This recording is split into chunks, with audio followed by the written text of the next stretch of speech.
पहला वादा था माफिया और भ्रष्टाचार में,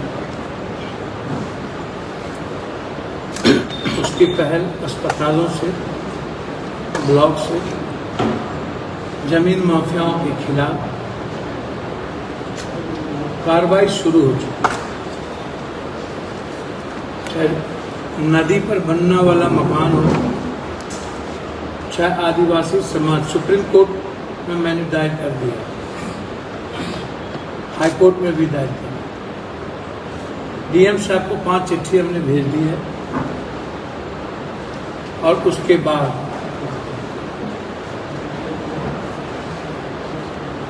मैं जमीन माफिया के खिलाफ बड़ी अभियान शुरू करूँ। दूसरा चीज,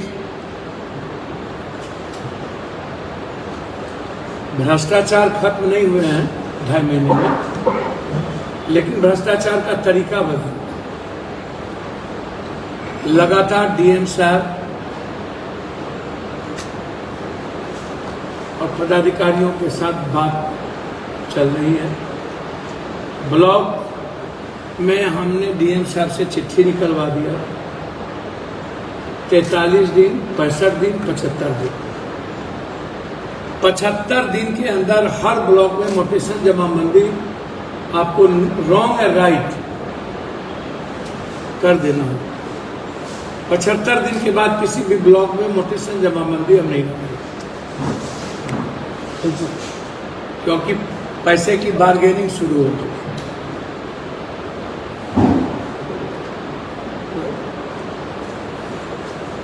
आप इसको समझिए। सर्वे जो आए हैं इसमें पारदर्शिता की सख्त जरूरत। लोग डरे हुए हैं, सशंकित हैं। 20-20 साल से लोगों ने जमाबंदी करा लिया, किसी ने जब नोटिशन करा लिया तो कुछ नहीं करा पाया, किसी का रसीद कट रहा था तो जमीन मेरे हैं, हमारे पास है, जमीन मेरा है, हम कोई किसी के नाम से है। तो आज परिस्थितियां बिल्कुल पैसा लगातार लेने की कार्रवाई चल रही है। अभी जो सर्वे आया है उसमें पैसे का लंबा खेल शुरू हो गया है। हम आग्रह करेंगे सरकार से और डीएम साहब से कि आम आदमी औने पौने दाम में कोई कह रहा है कि 20,000 लगेगा, तुरंत दे रहा है, कह रहा है 30,000 लगेगा, तुरंत दे रहा है, 40,000 लगेगा, तुरंत दे रहा है। मतलब कर्जा उठा के चाहे जिस भी परिस्थिति में हो, वर्तमान सर्वे, चूंकि पहले भी भू हकबंदी कानून लागू हुए, कुछ नहीं हुआ, राशन कार्ड भी कुछ नहीं हुआ, चकबंदी हुआ, कुछ नहीं हुआ, चकबंदी का अभी तक कुछ नहीं किया गया, उसके बाद लाल कार्ड वाला कुछ नहीं हुआ, अब नई सर्वे की पहल शुरू है। तो भ्रष्टाचार पर मेरा हमला जारी है। 2-3 सस्पेंड हुए, डगरवा सस्पेंड हुए, एक रुपौली के किरानी सस्पेंड हुए। मैं बड़े लेवल पर लगा हुआ, कुछ वरिष्ठ पदाधिकारी लगे हैं लूट में, जैसे होल्डिंग टैक्स शहर के नाम पर करोड़ों रुपया यहां वसूला गया। जैसे अस्पताल में ड्रेसर की बहाली में कोई अजय शाह नाम का कटिहार का आदमी है जिसने 3-3 लाख रुपया वसूल किया। 30 बहाली हो गई, 60 बहाली उनको करना। और कल मैंने ये बात यहाँ के सुपरिटेंडेंट को मैंने कह दिया कि आपके नाम पर पैसे वसूले जा रहे हैं। अस्पताल बिल्कुल भंग है। जो नए मकान बनने थे वो बंद है, नए मकान नहीं बन पा रहे हैं, ठेकेदार यहां से चले गए हैं, और जो पुराना अस्पताल है उसकी स्थिति अच्छी नहीं। तो उस पर मेरी गिद्ध दृष्टि है। 2 महीने के बाद यदि पूर्णिया के डॉक्टर, कोसी सीमांचल के डॉक्टर फीस लेना 1 महीना पहले बॉम्बे में कोई भी डॉक्टर 300 रुपया से ज्यादा नहीं लेता, आप पता कर लीजिए। हम बॉम्बे गए थे 300 से 400 रुपया, और 2 महीना पहले किसी भी पेशेंट को बॉम्बे में नहीं बुलाया जाता। हम बॉम्बे यही देखने गए थे। फिर आप कह रहे हैं ये मेरी धमकी नहीं है, आग्रह है, और आपका कानून नहीं कहता है, मेडिकल काउंसिल ऑफ इंडिया नहीं कहता है। आपको 1 महीने के पहले मैं आग्रह करता हूं किसी पेशेंट को ना बुलाए, अन्यथा हम दुर्गा पूजा छठ के बाद, मैं सीधा कह रहा हूं, यदि गलत पैथोलॉजी बंद नहीं हुई तो कार्ड मंगाओगे। गलत पैथोलॉजी बंद नहीं हुई तो हम बंद करें। और यदि जो डॉक्टर साहब 500 रुपया लेंगे, चाहे इसके अंजाम जितने बुरे, 1 महीने के अंदर, तो हम उसके गेट के आगे धरना प्रदर्शन करेंगे और एक भी पेशेंट को उस डॉक्टर के नहीं, एकदम कोई कंप्रोमाइज नहीं होगा आम आदमी के साथ। तीसरी चीज मेरा वादा था कनेक्टिविटी और एयरपोर्ट। 20 साल तक आज तक कोई एयरपोर्ट को नहीं छुआ सिवाय पप्पू यादव, शरद यादव, शहनबाज, रूडी। तीनों के समय, शहनबाज के समय मैंने यहां कुछ प्लेन चलाई थी। शहनबाज ने चिट्ठी लिखा था कि आप जमीन दिलवा दीजिए, हम तुरंत काम करें। तब से लेकर के जमीन का मुद्दा, और 20 साल हम नहीं रहे तो वो दब गए। हम यहां से चुनाव हार गए, पैथोलॉजी गलत बात, हम यहां से चुनाव हार गए। और 20 साल तक ना मुख्यमंत्री जी ना कोई किसी की हैसियत नहीं हुई। लगातार किसानों से संपर्क करके हम और हमारे सांसद प्रतिनिधि, उस पंचायत के मुखिया अफरोज जी, शॉर्ट आउट हम ही लोगों को करना। मुख्यमंत्री जी तो यहां आए और बाढ़ वाले से मिले भी नहीं, उस पर भी आए, सुधी तक नहीं दी,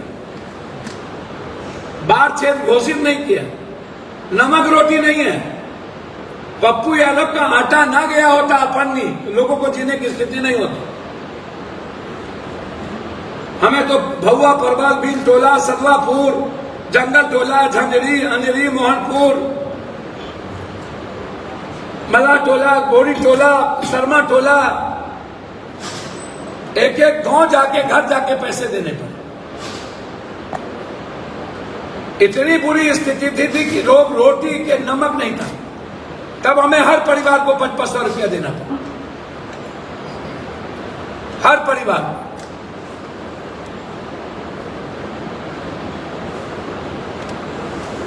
अब आप सोचिए, और अभी तक सरकार के द्वारा बाढ़ क्षेत्र घोषित नहीं की। जहां बाढ़ है, बीन टोली में, गांव में, घर में पानी है, पूरा बर्बाद हो गया, वहां एक बार नहीं गया कोई चीज। आखिर सरकार गहरी नींद में क्यों है? आज भी 3 ट्रक पप्पू यादव ने भेजा, अभी लगातार ट्रक पे ट्रक हमको भेजना पड़ रहा है।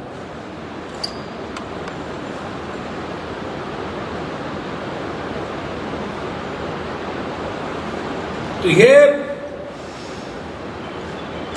भैया श्रेय कोई ले ले, मुख्यमंत्री जी आप श्रेय लीजिए, हमारे पूर्णिया को स्मार्ट सिटी दे दीजिए।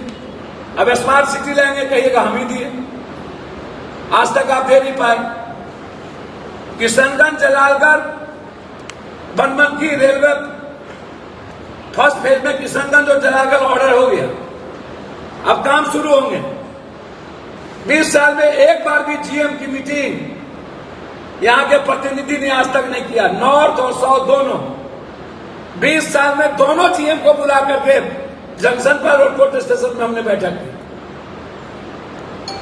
4 महीने के अंदर पूर्णिया जंक्शन और पूर्णिया कोर्ट कोसी सीमांचल का नंबर 1 स्टेशन होगा, नंबर 1 व्यापारियों के लिए, वहां के कूली के लिए। गुलाबबाग से गिट्टी हटाने का निर्णय हो गया, आदेश हो गया। वहां जो ड्रग्स दीवार घेरा जाएगा और यहां से गिनती कुड़िया कोर्ट से आदेश हो गया के नगर जाने की।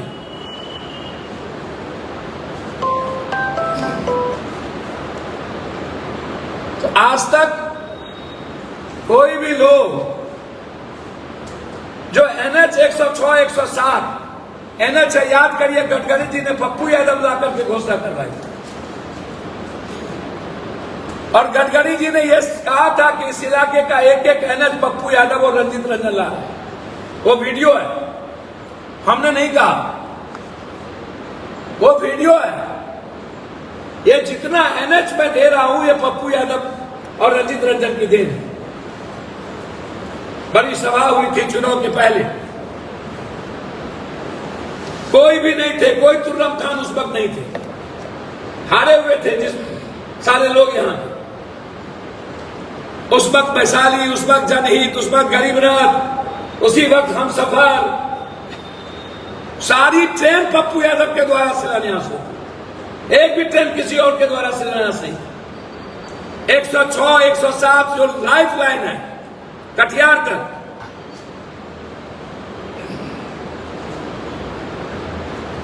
जो मेरा वादा है पनमनकी से कुशेश्वर स्थान और कुर्सेला से बीरपुर और देवघर से नौगछिया होते हुए, देवघर से नौगछिया फर्स्ट फेज का ऑर्डर इस सदन में हम लोगों ने करवा ली भाया पीरपैती होते हुए।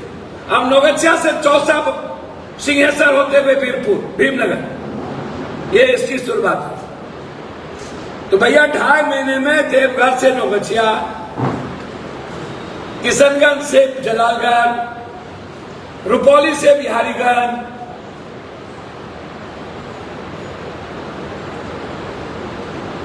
वासिंगपीठ बनते ही जयनगर में अरमौर पाली और पटना इंटरसिटी चालू।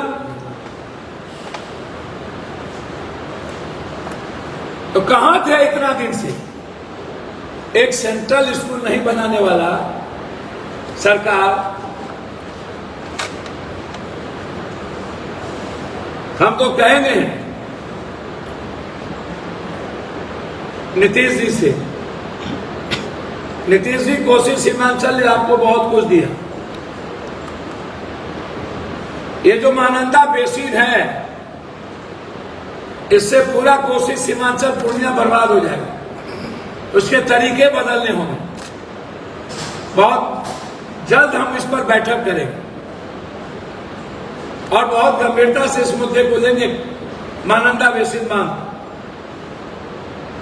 लगातार जो मेरा हाई डैम का मांग है अभी तक, अभी एक कुछ पैसे आज नहीं, सबसे शुरू मुद्दा हाई डैम का था और उसमें अभी एक बैरेज के लिए दिया गया 1100 करोड़।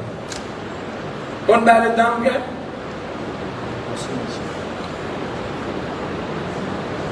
और हमारा हाई डैम का डिमांड है।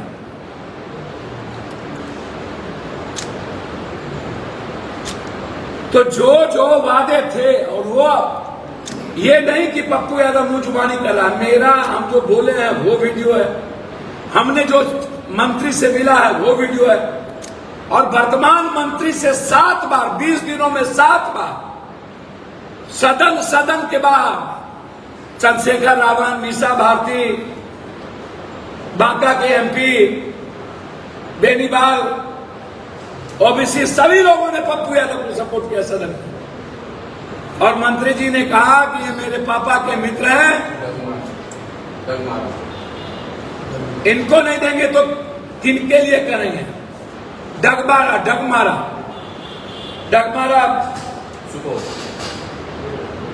ये लंबित था।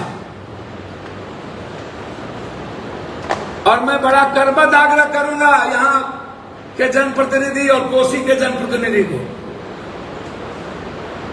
हमको कुछ नहीं कहना है, आप से आग्रह हाथ जोड़ के पप्पू यादव की चिट्ठी और पप्पू यादव का स्पीच रूडी जी, शाहनवाज और शरद यादव के समय सुन लीजिए।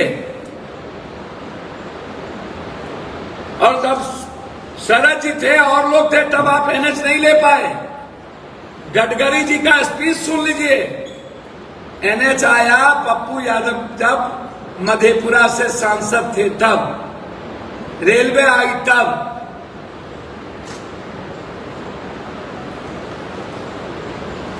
एयरपोर्ट आया अब,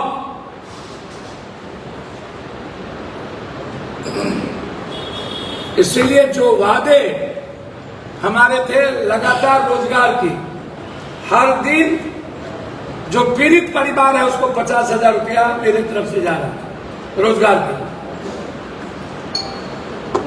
हर दिन।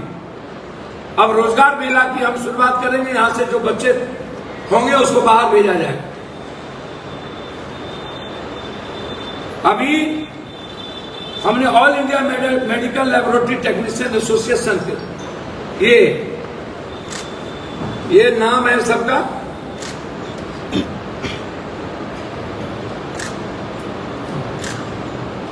और ये मेरा कार्ड है।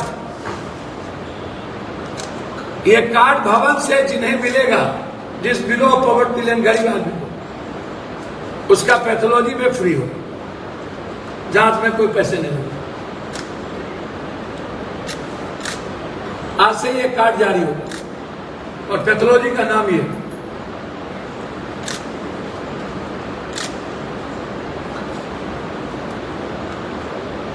एक भी रुपया नहीं।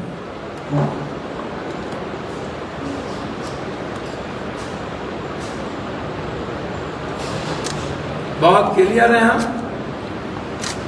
कुछ पूछना तो पूछ सकते।